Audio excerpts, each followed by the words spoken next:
अस्सलामुअलैकुम। जे व्यूज के साथ मैं हूँ जुबारिया रहमान और आज मेरे साथ एक अहम शख्सियत मौजूद हैं, रिटायर्ड ब्रिगेडियर सईद गजनफर अली साहब। सर कैसे हैं आप? अल्लाह का शुक्र, आप सुनाए खैरियत से? जी अल्हम्दुलिल्लाह। सर बहुत शुक्रिया, आपने अपना कीमती वक्त निकाला।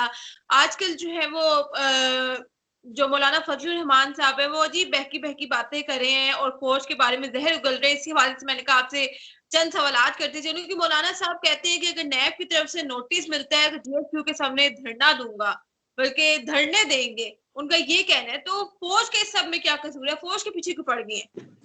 देखिए, जो चोर होता है, जो कातिल होता है, डाकू होता है, जो कहीं डाका मारता है, जो कोई चोरी करता है, जब पुलिस उसको पकड़ने के लिए, तो वो क्या कर, उसके रिश्तेदार क्या करते हैं? वो धरना ही देते हैं ना। आपको पता है, सामने धरना दे देंगे, सड़क पे धरना दे देंगे। ये साबित धरना दे के ये साबित करने के लिए कि वो शर्त। तो ये फजलुर रहमान भी उसी कैटेगरी में से एक कैटेगरी है जिसने कश्मीर कमेटी का पैसा खाया। आपको याद है कि ये हुकूमतों को ब्लैकमेल करने में किस तरह इन्वॉल्व रहा। डीजल का नाम इसके ऊपर कहां से पड़ा था। इसके जितने भाई हैं आपकी नजर के सामने हैं कि वो तमाम के तमाम किसी पुरकशिश हो गई। बेटा इसका सेनेट में अपोजिशन लीडर है और कहता है कि जी मैं धरना दूंगा। जो रियाकारी है, जो हिपोक्रेसी है, जो दगाबाजी है, वो आप सबके सामने पॉलिटिकल यानी पॉलिटिक्स के नाम पे जो धोखाधड़ी की एक सियासत है, वो इसका वतीरा है। अभी आप मुझे बताइए कि एक इनका भाई था जिसको उन्होंने पीआईए में भर्ती कराया, याद है आपको? पीआईए में भर्ती कराया था, उसको भर्ती कराया गया था नमाज पढ़ने के लिए। फिर वो चला गया अमेरिका तराविया पढ़ाने के लिए, बगैर किसी स्टैंडर्ड के, बगैर किसी प्रोसीजर के, बगैर किसी लॉ के, बगैर किसी कानून के। होगी और पैसे ये 6 के 6 भाई के आसमान से उतर के आए थे। कौन सी तालीम है इनके अंदर? कौन से मतलब कौन से इन्होंने हाई ग्रेड? ये ब्लैकमेल करने वाले लोग हैं। ये ब्लैकमेल करके, और उस ब्लैकमेलिंग का सबसे बड़ा सबूत जो है, ये किसी के कहने की बात नहीं है, इसी ब्लैकमेलिंग का, इसी झूठ का, इसी धोखाधड़ी का, इसी फरेब का सारे का सारा जो सवाल, जो अपना एक्सपोजर है, वो अभी मौलाना शिरानी साहब ने और हाफिज हुसैन अहमद ने आपके सामने कच्चा चिट्टा तश तश बाम करके रख दिया। उन्होंने कहा ये शख्स जाती फायदे के लिए पार्टी को धोखा देता है, पार्टी के फंड को धोखा देता है, ब्लैकमेल करता है।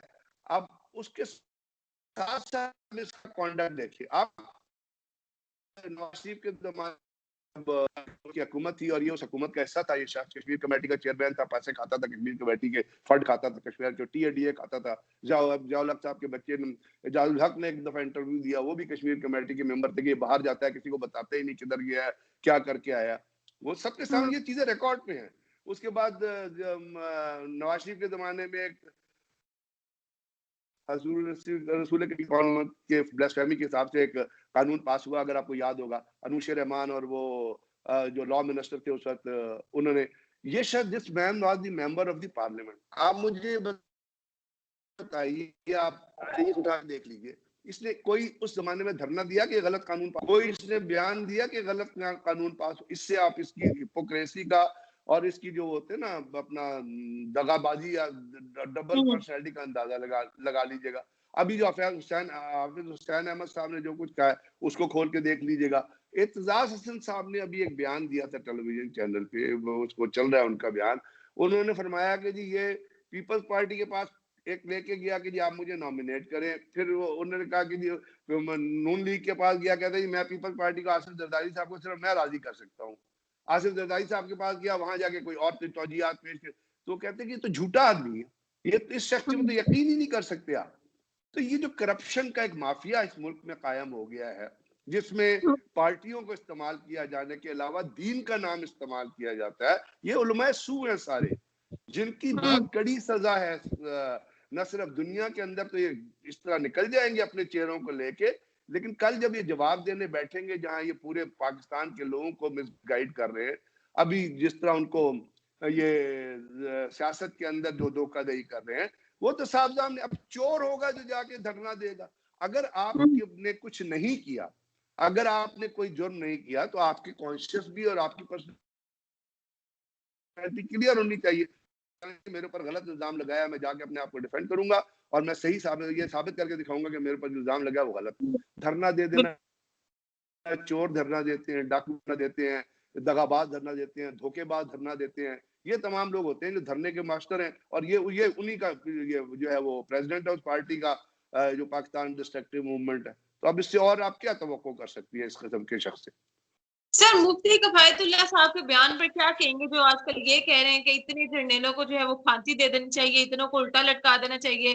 फौज ने ऐसा इनका क्या बिगाड़ लिया? अगर इनको इख्तिदार नहीं मिला तो इख्तिदार देना क्या फौज का काम था?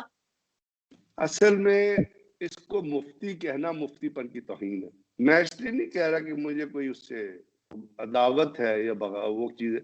मानसेरा के अंदर जनवरी में एक 10 साल बच्चे को किसी एक शख्स ने, जो उसका जो कोई वो भी कोई मजहबी किसी मदरसे से ताल्लुक रखता था, उसने एक बच्चे के साथ ज्यादती की थी। इस किफायतुल्लाह ने, इसको मुफ्ती कहना मुफ्तीपन की तौहीन है। मैं आपको बताऊं, पाकिस्तान के लोगों को जानना चाहिए, करेक्टर को पहचानना चाहिए, लोगों के किरदार को पहचानना चाहिए, किरदार को पहचानना चाहिए उनके कंडक्ट से, बर्ताव से, उनके चेहरे की तस्वुर से नहीं। दाढ़ियां तो यहूदी भी बहुत रखते हैं। इसने उसकी फेवर में प्रेस कॉन्फ्रेंस की, और जब की तो जमीयत उलमा इस्लाम ने की पार्टी ने इसको पार्टी से पांसरा की जो थी कन्वीनरशिप से फारिग कर दिया था, और एक जो है इन्वेस्टिगेशन कमेटी तफवीज दे दी थी। अब वो जो प्रेस कॉन्फ्रेंस थी वो तो ऑन रिकॉर्ड है या नहीं? तो आप मुझे बताइए। मैं सिर्फ एक सवाल पाकिस्तान की आवाम से भी करता हूँ, और इसके कि जो शख्स एक ऐसे जुर्म को, एक ऐसे गैर अखलाकी जुर्म को, जो सिर्फ गैर अखलाकी नहीं बल्कि मजहब के अंदर उसकी जिस जिस जिस सरश से ममानियत की गई है, उसके मुजरिम को जो शख्स सपोर्ट करे उसका अपना जाती किरदार क्या हो? वो झूठा ही हो, फरेबी होगा, वो अपनी जात को प्रोटेक्ट करता होता। इन लोग ये लोग जो दीन का नाम इस्तेमाल करके, मुफ्ती इस्तेमाल करके झूठ बोलते हैं, और ये झूठ बोलने के मास्टर हैं, ये झूठ बोलने के, धोखा देने के मास्टर हैं।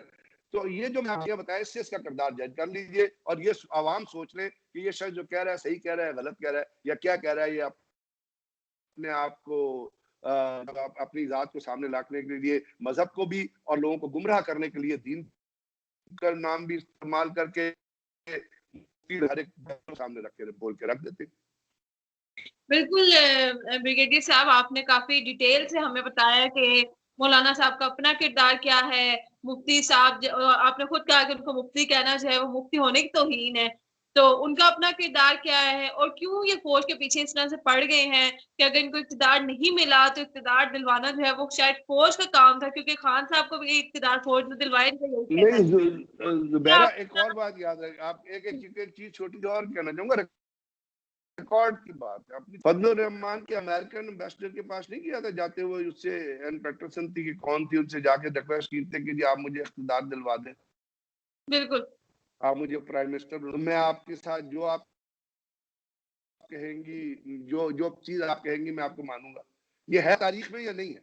अगर तो मैं झूठ बोल रहा हूँ तो मुझे कह के जी आप गलत कह रहे हैं। तो जो अमरीकियों के पास चल गया अपने जाती मफादात के लिए, पाकिस्तान के अवाम को उसके करैक्टर का अंदाजा लगाना चाहिए, उसके किरदार को, उसका जो मैं कहता हूँ हर शख्स के किरदार को, उसका जो बिहेवियर और जो बर्ताव और जो रवैया होता है उसके साथ मैयर करना चाहिए। अब बीबीसी का अगर इंटरव्यू हो रहा है और उसके अंदर जो इंटरव्यू लेने वाला इसहाक डार को ये कहता है कि आप हिपोक्रेट हैं, तो वो क्यों कह रहा है? वो तो पाकिस्तान में नहीं रहा ना। वो कहता है आप जाए और मुकदमा को जाके सामना करें।